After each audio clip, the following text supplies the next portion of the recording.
नमस्कार, मैं दीपक शर्मा और मेरे YouTube मंच पर आपका स्वागत। दोस्तों, प्रधानमंत्री मोदी विदेश में हैं और इधर राजधानी दिल्ली में कोई फैसला लेने वाला मंत्री नेता नहीं, फैसला लेने वाला। और दूसरी तरफ किसान आंदोलन जो सड़कों पर उतर आया है, बेकाबू होता जा रहा है। 2 दिन पहले तक जहां हजारों की भीड़ थी, आज ये गिनती किसानों की, बागी किसानों की गिनती लाख से पार जा रही है। और अगर ये गिनती बढ़ती गई और बातचीत में कोई हल नहीं निकला, सरकार और किसानों के बीच में कोई सॉल्यूशन नहीं निकला, डेडलॉक बरकरार रहा, तो क्या पिछली बार की तरह जो उग्र आंदोलन है, जो ठीक चुनाव के मुहाने पर हो रहा है, क्या ये मोदी जी के लिए एक बार फिर गले की हड्डी बनने जा रहा है? क्या एक बड़ी मुसीबत बनने जा रहा है मोदी जी के लिए यह आंदोलन?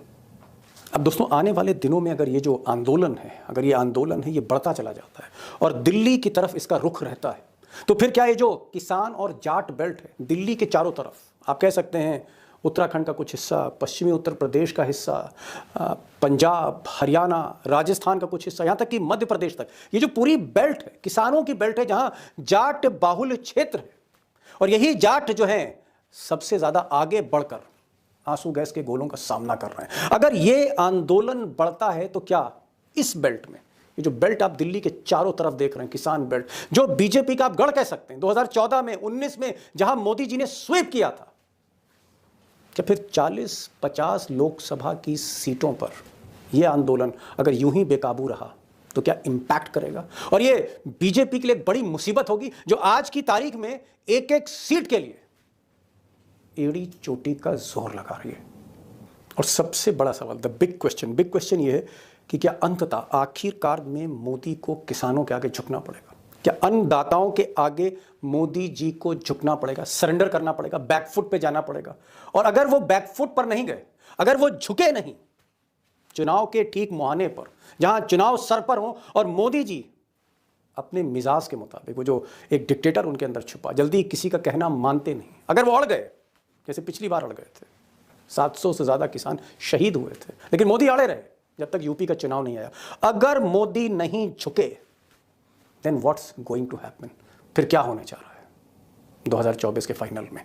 क्या हो सकता है? कितना असर डाल सकता है यह आंदोलन? बड़ा सवाल। इस तरह की पोजीशन में भी हमारा मन कर रहा है कि हम वार्ता नहीं छोड़ेंगे। अगर केंद्र कोई हल करे तो हम हल करने के लिए तैयार है। तो उधर से गोले आए हैं। हाँ, गोली आती है, कोई बात नहीं, हम खाना भी खिलाएंगे, गोलियां भी खाएंगे। आज ये पहली सरकार है जो रास्ते रोक नहीं रही, रास्तों पे किले कटवारी है। ऐसा तो अंग्रेजों ने भी नहीं किया। बिहार से सैकड़ों की संख्या में किसान आज सुबह दिल्ली पहुंच चुके हैं और मध्य प्रदेश में आपको मालूम होगा कि जो भोपाल में किसान गिरफ्तार हुए थे, उनको कल जेल में उज्जैन भेजा गया। अब दोस्तों, मोदी जी के जो 2 प्रतिनिधि हैं या 2 नुमाइंदे आप कह सकते हैं, कॉमर्स मिनिस्टर पीयूष गोयल और देश के कृषि मंत्री अर्जुन मुंडा, ये जो 2 नेता हैं, मोदी जी की तरफ से किसानों से लगातार संपर्क में, बातचीत होती है, फिर रुक जाती है, कभी टूट जाती है, और किसानों ने यहाँ तक कह दिया है कि हम आपकी चाय में और समोसे में कतई इंटरेस्टेड नहीं है, हमको हमारी गारंटी दीजिए, एमएसपी की गारंटी दीजिए, एमएसपी पर कानून लेके आइए, कर्जे माफ करिए, और भी बहुत से उनकी मांगे हैं, उन मांगों को पूरा करके हमको एक लीगल ऑर्डर दीजिए, एक हमें हमारे साथ एक करार करिए, चाय समोसा नहीं। अब सवाल इस बात का है कि गारंटी तो मोदी जी ही दे सकते हैं या फिर थोड़ा बहुत अमित शाह कुछ कर सकते हैं। सवाल इस बात का है कि तय मोदी जी को करना है कि ये डेडलॉक को तोड़ना है या नहीं तोड़ना है, उनको झुकना है नहीं झुकना है, सरेंडर करना है नहीं सरेंडर करना है, तय मोदी जी को ही अल्टीमेटली करना हो। मैं इस बड़ी खबर पे आऊँगा बड़ी खबर पे, लेकिन मैं एक चीज़ आपके सामने रखना चाह रहा हूँ कि मोदी जी अभी शुरुआती दौर में ही, इस पूरे आंदोलन के प्रथम चरण में ही इस बार मात खा चुके हैं। उनके एक बहुत बड़े प्लान पर पानी फिर चुका है और ये जो प्लान ऐसा है जो कहीं ना कहीं बीजेपी के लिए, मोदी जी के लिए एक सेटबैक है।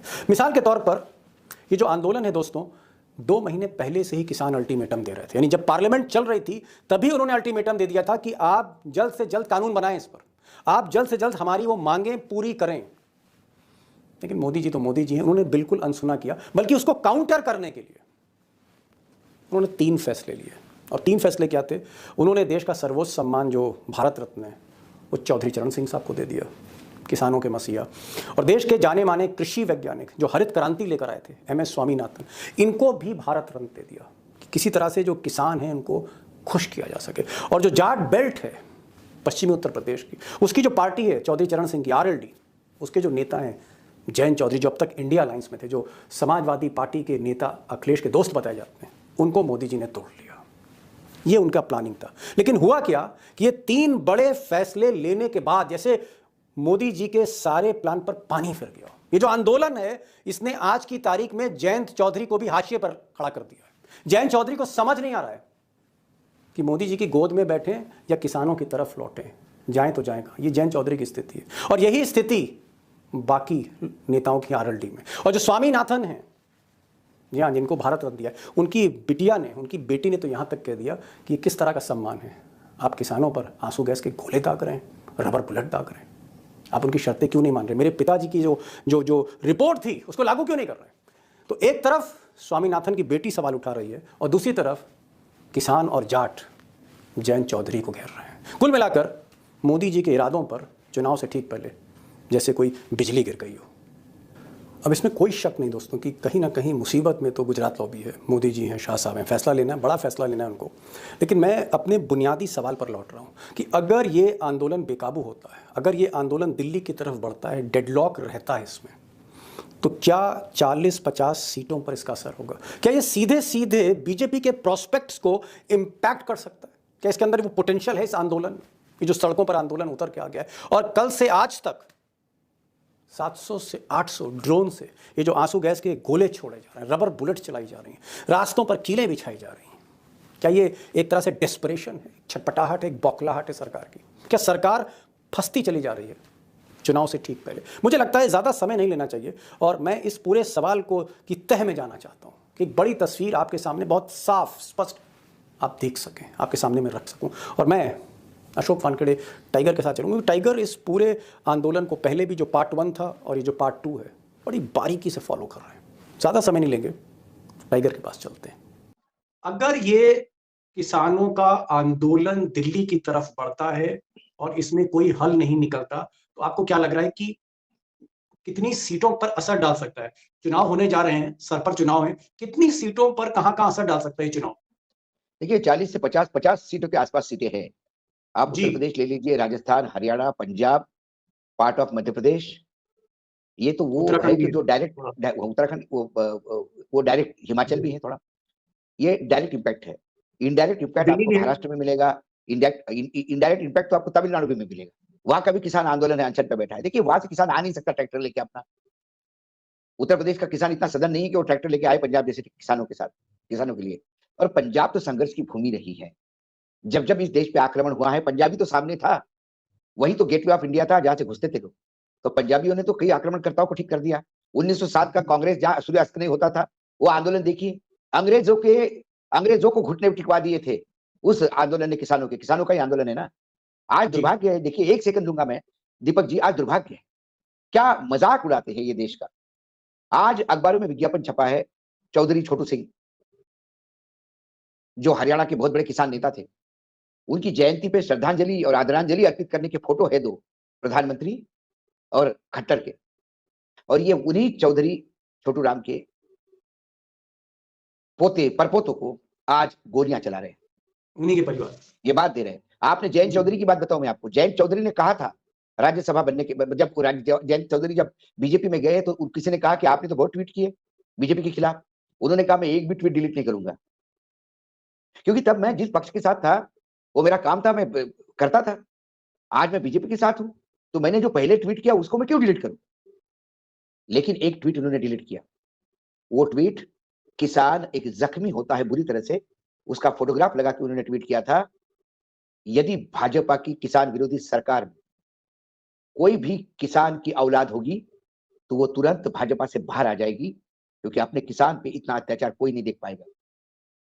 तो क्या आज किसान की औलाद को भाजपा छोड़ने का आह्वान करने वाले जयंत चौधरी आज किसानों पे बरसने वाले ड्रोन, किसानों पे बरसने वाली रबर की गोलियां, क्या ये देख के अपने दादा और अपने पिता को याद करते हुए भाजपा छोड़ के वापस आएंगे?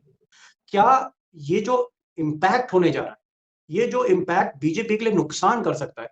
क्या आपकी आरएसएस के कुछ नेताओं से बात हो रही है, या बीजेपी के कुछ नेताओं से बात हो रही है, या मोदी के जो चापलूस हैं उनको छोड़कर जो बीजेपी के ठीक ठाक नेता हैं उनका क्या मानना है कि मोदी को झुकना चाहिए, कंप्रोमाइज करना चाहिए, आंदोलन को खत्म करना चाहिए या ऐसे ही चलने देना? यदि बीजेपी में क्या बातचीत हो रही है? यदि वो आंदोलन दिल्ली के बॉर्डर पे आके बैठ जाते तो क्या होता? बैठ जाते, बातचीत के लिए बुलाया जाता, एक अध्यादेश निकाल देते कि आप आए, हमने अध्यादेश निकाल दिया कि अब एमएसपी लागू होगी कानूनन, खत्म करो बात को।